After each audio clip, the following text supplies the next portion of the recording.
सेवण मावा की ख़बर ॾींदा हलूं। तालका रिपोर्टर मोहम्मद सफ़र सेवाणी जी रिपोर्ट मुताबिक़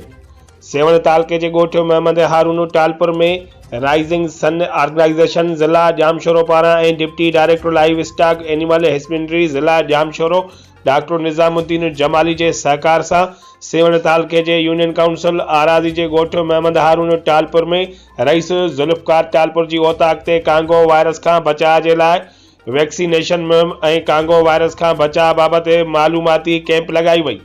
कांगो वायरस कैंप में ज़िले जामशोरो का आयल deputy director social welfare department Mahtab Ahmed Memon, deputy director livestock animal husbandry ज़िला Jamshoro doctor Nizamuddin Jamali, taluka veterinary doctor Zameer Hussain Kalhoro, Mehboob Ali Od और ज़िला Jamshoro focal person doctor Riaz Ahmed Channa और PPSI सेंटर आराज़ी के इंचार्ज डॉक्टर मोहम्मद रमज़ान जेहो ऐं ॻोठ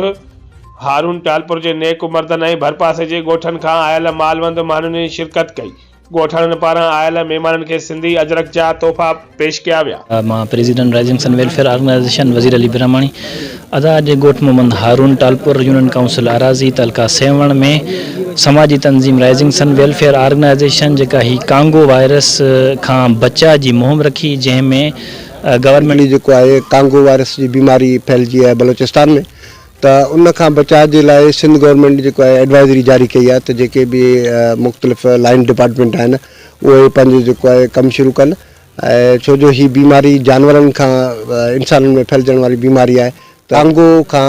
बीमारी में डिप्टी डायरेक्टर सोशल वेलफेयर ज़िलो जामशोरो ही जेको कांगो वायरस है वो ज़िले सतह ते हिकिड़ी जेका है असांजी कमेटी ठहियल है अवेयरनेस सेशन करण लाइ। इन कांगो वायरस जी जीअं त का बि वैक्सीन कोन्हे, उन लाइ सिर्फ़ु बचाव ही है।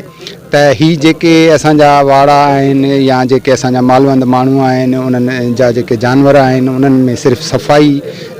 हिसन करे सम्झाईंदा आहियूं। जीअं वाड़ा या चिचड़ वग़ैरह जेके वाद विच आहे जेका आहे मालवंदनि माण्हुनि खे